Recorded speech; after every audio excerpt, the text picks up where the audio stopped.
acompáñenme con un aplauso para presentar a Mónica Turcato, que justo nos va a dar una conferencia magistral con todo su conocimiento experto sobre People Analytics. Bienvenida, Mónica.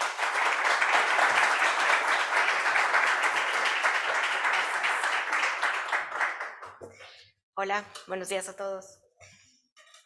Pues muy contenta de estar aquí, muy emocionada. Traté de preparar algo que fuera bastante universal, ¿no? Porque creo que tenemos como distintos niveles, como siempre en este tema de entendimiento y de avance en tema de People Analytics, ¿no? Entonces, les voy a platicar muy rápido, pues, lo que he aprendido en este tiempo de cómo poder implementar People Analytics en una organización.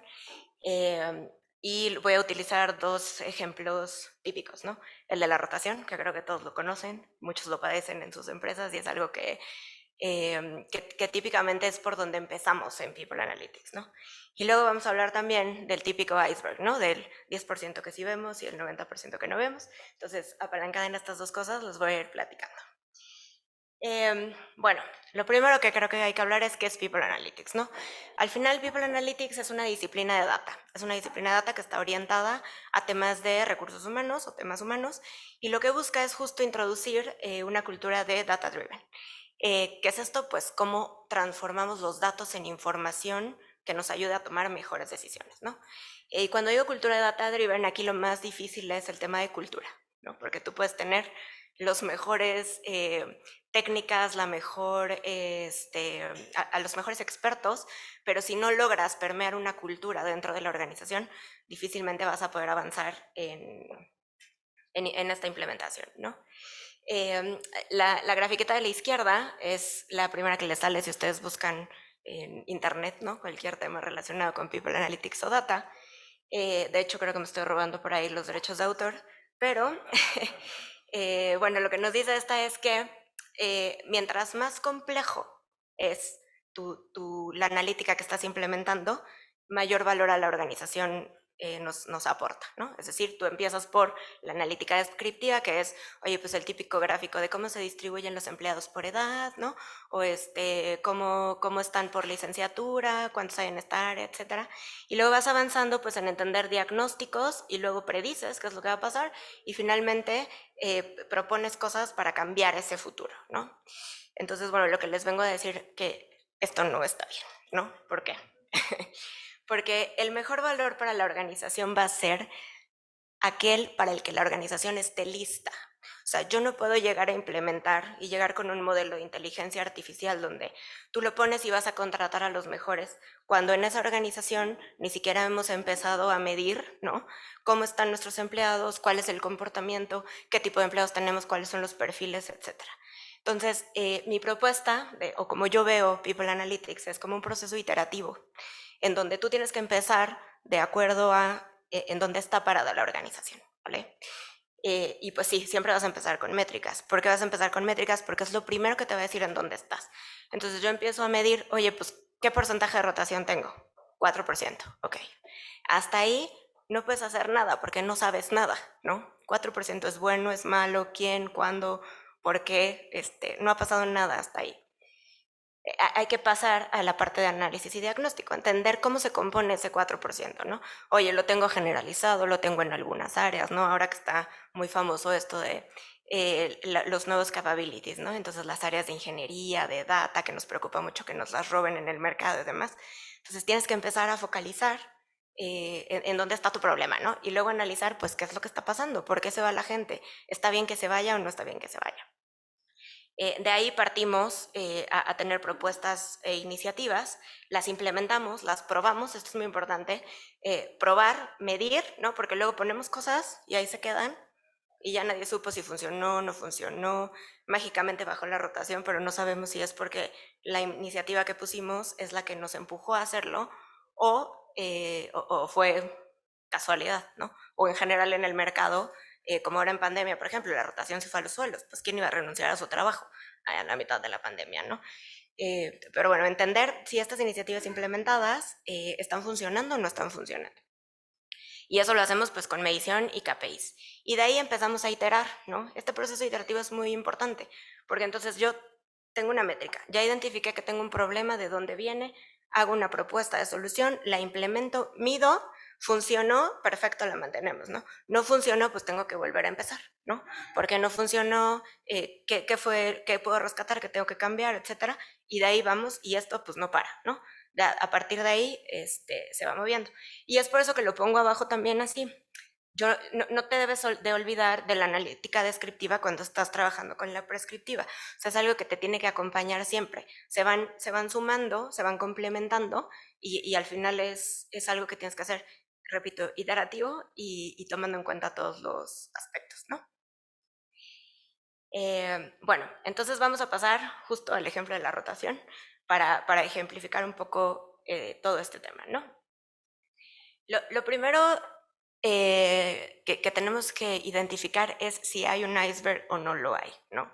Porque muchas veces caemos en, sale la métrica, 4% de rotación. Y entonces alguien pone el grito en el cielo y dice, ¿cómo tenemos 4% de rotación? Hay que hacer no sé qué. Y todo el mundo empieza a sacar iniciativas, empiezan a hacer cosas, empiezan a arreglar. Y cuando te volteas y dices, oye, pues tal vez un 4% de rotación es bueno, ¿no? Ni siquiera sabemos hasta aquí si tenemos un problema o no tenemos un problema. Y muchas veces empezamos a solucionar problemas que no tenemos. Nos adelantamos al diagnóstico o al análisis y empezamos a trabajar desde antes de tener este diagnóstico y este análisis. Entonces, pues, ¿qué nos puede decir si es que hay un iceberg o en realidad era un barco, ¿no? En el ejemplo de la rotación, oye, pues si yo tengo, aparte de rotación, temas de baja productividad, tengo altos costos derivados de esta rotación, o tengo desgaste de los equipos, de los líderes, ¿no? Que me dicen, oye, es que me mandaste uno, lo capacité 2 meses y ya se me fue otra vez, ¿no? Y tengo que volver a empezar. Entonces, los problemas que nos genera la rotación. Versus, oye, con la rotación puedo generar carreras rápidas de avance, ¿no? Tengo crecimiento y desarrollo de los equipos. Puedo tener diversidad, puedo seleccionar el mejor talento, ¿no? Si yo con la rotación hago buenas estrategias. Entonces, para poder identificar si tenemos un iceberg o tenemos un barco, pues típicamente contrastamos con distintas cosas, ¿no? Oye, adicionamos otros KPIs, ¿no? Que nos relacionen, como en este caso decíamos, ¿me está generando un costo o no me está generando un costo? ¿Tengo desgastados a los equipos o al contrario? Es una parte de la dinámica y de mis propios perfiles.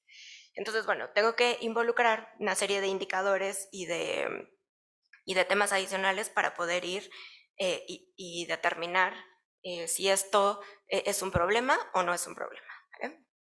El benchmark es un punto importante, ¿no? Los benchmarks siempre nos van a ayudar mucho a saber a qué puedo aspirar, ¿no? En BBVA tenemos una política de querer ser siempre los mejores, ¿no? En todo. Entonces, cuando vemos los benchmark y dices, oye, pues a lo mejor un 4% de rotación está bien, pero vemos que el de al lado tiene 2, no, entonces tenemos que ir por un 2. Entonces, el benchmark siempre te ayuda.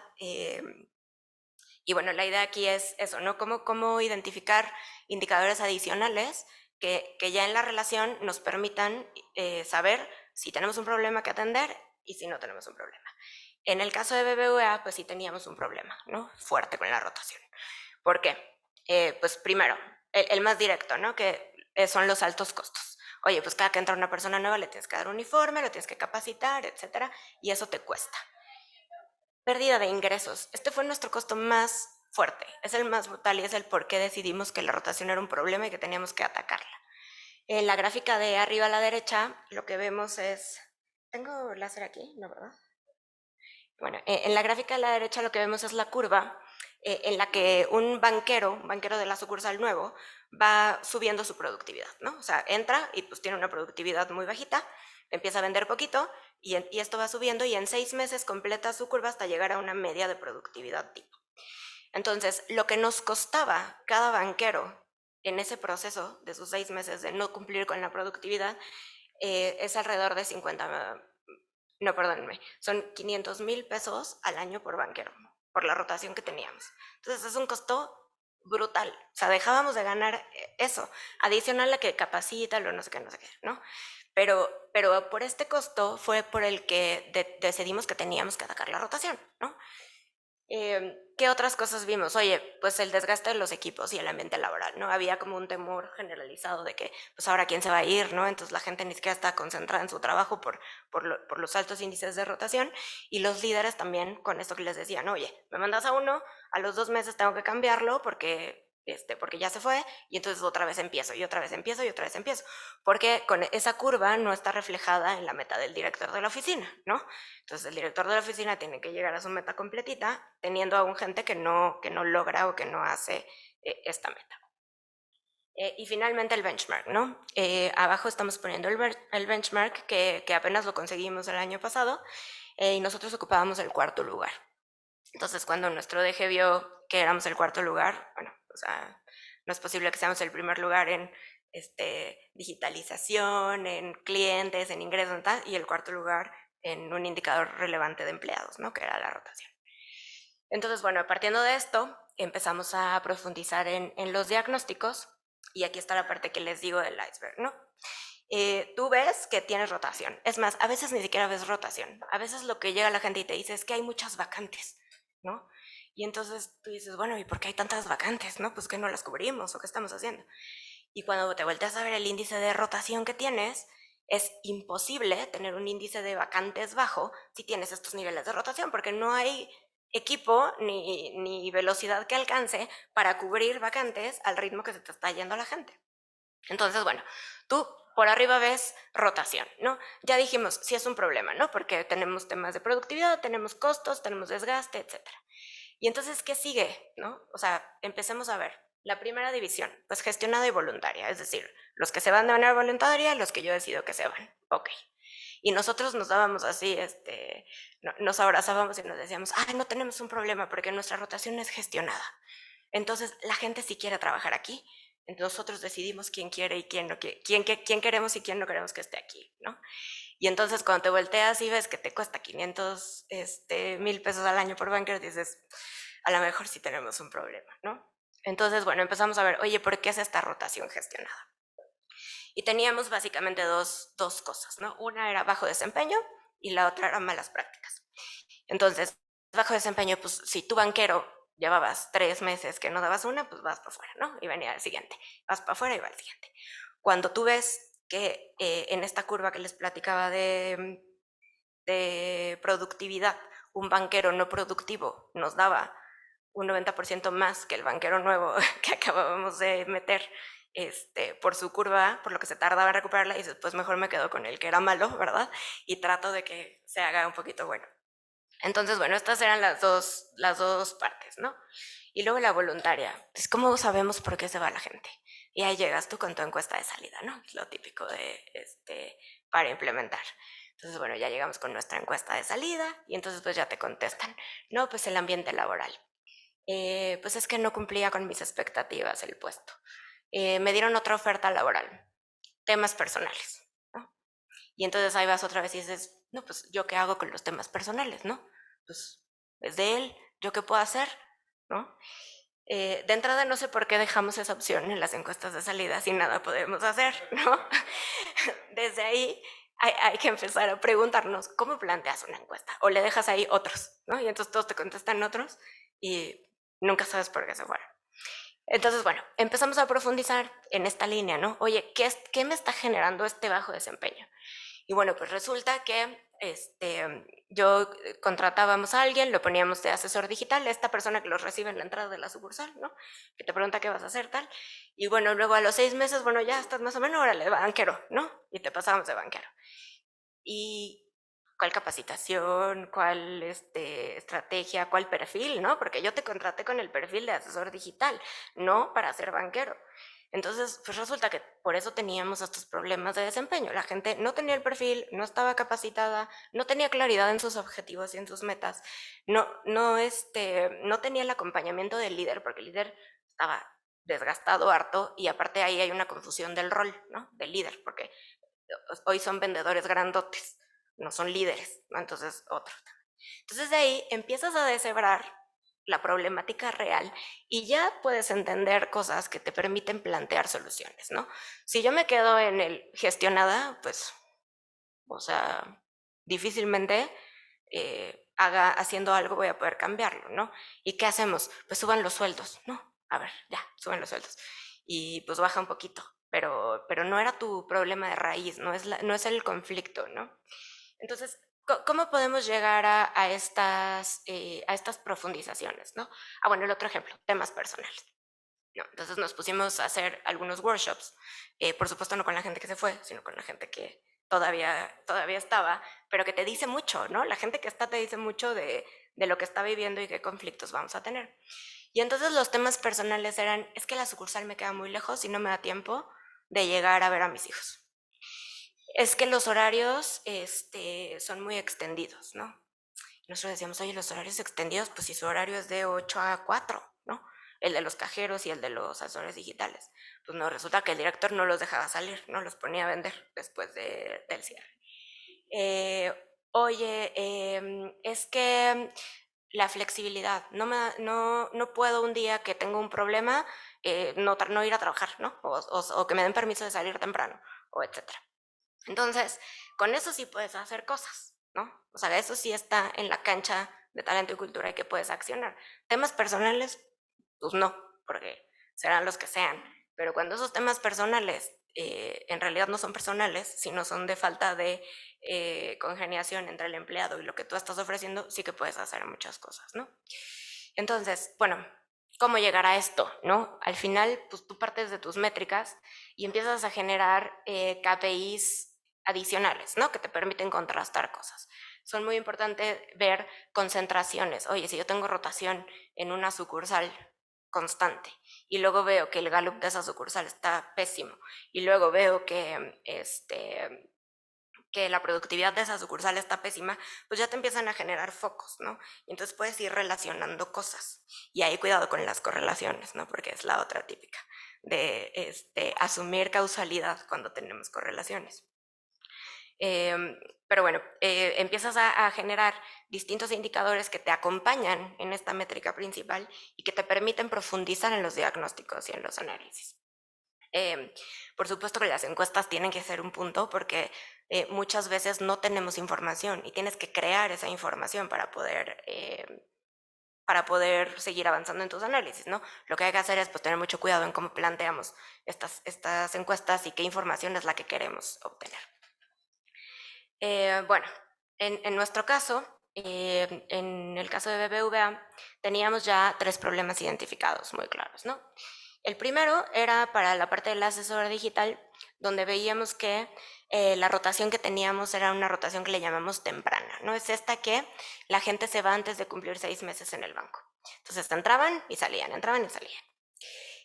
Y teníamos casi los mismos niveles de voluntaria y gestionada. Entonces, pues siguiente nivel de profundización, ¿no? Oye, pues el puesto no era lo que yo esperaba, en condiciones, en retribución, no alcanzaban el desempeño, etcétera. De ahí, con la analítica determinamos que el tema era de perfilamiento y en el proceso de selección, ¿no? ¿Qué pasaba con el perfilamiento? Pues un poco lo que les decía, estábamos buscando parejo y no estábamos buscando específico para una posición. ¿Qué hicimos? Pues definir un perfil de éxito. ¿Cómo haces eso? Oye, pues de los que se quedaron, ¿qué características tienen? ¿No? Básico. Ahí te enfrentas a un problema importante, que es tú típicamente los contratas a todos iguales, o sea, con estas características. Y entonces luego entran y son iguales los buenos y los malos, ¿no? Y entonces no puedes ir determinando. Pero esto es piloto, ¿no? O sea, oye, vamos a cambiar esta variable, piloto, probamos y entramos en este proceso de iteración. Y después, ¿qué hicimos? Implementamos un chatbot en el proceso de selección, ¿no? Chatbot que a partir de Killer Question nos iba filtrando y quitando a los perfiles, y esto nos permitía que la entrevista que hacía el de atracción de talento fuera más profunda porque tenía más tiempo, porque ya eran candidatos mucho más perfilados a lo que queríamos que toda la masa que tenía que revisar en un origen, ¿no?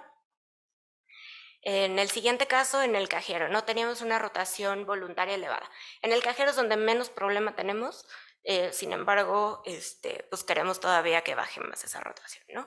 Y entonces lo que nos decían eran temas personales, justo. Y aquí fue donde empezamos, oye, pues ¿qué pasa? No es que el horario, el tiempo con la familia, la distancia en la sucursal, etcétera. ¿Qué hicimos aquí? Pusimos un algoritmo de asignación a la sucursal de manera que fuera la más cercana a su domicilio, ¿no? Entonces metes un algoritmo donde la optimización sea la distancia de tu casa a la oficina y reacomodas. Y aprovechando, pues los acomodas con algo que a ti te venga bien, ¿no? Oye, hago un mix por productividades, ¿no? En una sucursal pongo uno productivo y uno no productivo y así para equilibrar los equipos, para balancear, etcétera. En el siguiente caso, que es el caso del banquero, aquí lo que teníamos era pues una rotación gestionada muy alta por bajo desempeño, ¿no? Entonces, aquí llegamos al tema de que pues, teníamos poca tolerancia al bajo desempeño en general en los líderes, no había compromiso de acompañamiento y aparte pues estábamos faltos de capacitación, ¿no? Entonces, bueno, cambiamos el método de capacitación poniendo un diplomado comercial tal cual, donde está súper involucrado el líder, ¿no? Es parte de esos resultados, le tiene que dar un acompañamiento y tal. En los primeros dos casos utilizamos analítica avanzada para la solución, ¿no? Es un modelo, es un algoritmo, es algo matemáticamente sofisticado, ¿no? En el último no, nada tiene que ver, ni las matemáticas, ni la analítica, ni nada. Tiene que ver la analítica para identificar el problema, no para plantear la solución. Entonces, me gusta este ejemplo porque tenemos de todo, ¿no? O sea, hay análisis, vamos profundizando, identificamos y finalmente la solución puede ser una solución planteada por analítica o no, ¿vale? Y bueno, finalmente, toda la solución que implementemos tiene que tener un KPI específico y un objetivo específico para todos los involucrados, ¿no? Y todos estos involucrados tienen que tener posibilidad de darle seguimiento a sus líneas o a sus objetivos específicos. De esta manera, sumas a todos en tu gran objetivo, pero cada quien con su objetivo específico y su KPI y lo que es alcanzable para él, ¿no? Les cuento que con este ejercicio logramos avanzar 3 posiciones en la posición que teníamos en el benchmark del banquero y ahora somos el primer lugar en la rotación de cajero versus el benchmark también. Esto se los cuento para que vean que sí funciona, no por presumir. Pero y el punto aquí es, y bueno, con esta parte es, para lograr tener éxito en todo lo que hacemos desde People Analytics, tiene que ir acompañado de todo el entorno, ¿no? O sea, no puedes como People Analytics llegar con tu super solución, que aparte nadie entiende, ¿no? Así tu caja negra, porque es muy difícil lograr explicar algunos conceptos o métodos matemáticos. Entonces llegas con tu caja negra que nadie entiende, que nadie quiere utilizar, que le tiene miedo y que no la adoptan. Entonces, si no logras esta adopción, pues no va a haber manera en la que logres involucrar a la gente y que funcione. ¿Vale?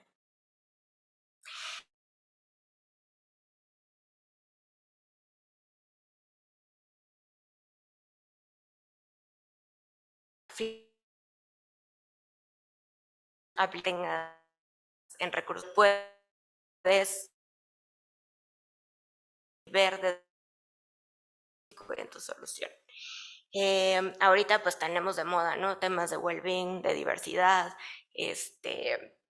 la gestión del talento, ¿no? ¿Cómo hago este match entre las personas y las posiciones de manera más automática? ¿Cómo me adelanto a las nuevas capacidades, al reskilling, etcétera? En todo eso hay aplicaciones de People Analytics y no son específicas, son dependiendo de la situación en la que se encuentra la organización, cuál sea la necesidad, el nivel de analítica que debemos de meter, ¿no? Y entonces, bueno, con eso tengo tres grandes tips para poder hacer una implementación. La primera es esta, ¿no? Alinear la propuesta dependiendo del nivel de madurez de la organización. De verdad, esa es así primordial. La segunda es encontrar la manera de monetizar o poner en valor las propuestas. ¿Por qué? Pues siempre vamos a tener que competir por presupuestos, ¿no? Digo, dependiendo de la empresa, nosotros nos manejamos allá y está la SDA y hay que priorizar. Y la priorización es, pues, ¿qué va a dejar más dinero? Desde los proyectos de talento y cultura cuesta un poco de trabajo monetizarlo, no es tan directo, ¿no? Pero ya les ponía yo el ejemplo de la rotación. Pues no nada más es el costo del uniforme, es lo que me cuesta la falta de productividad de un empleado nuevo por su curva de aprendizaje.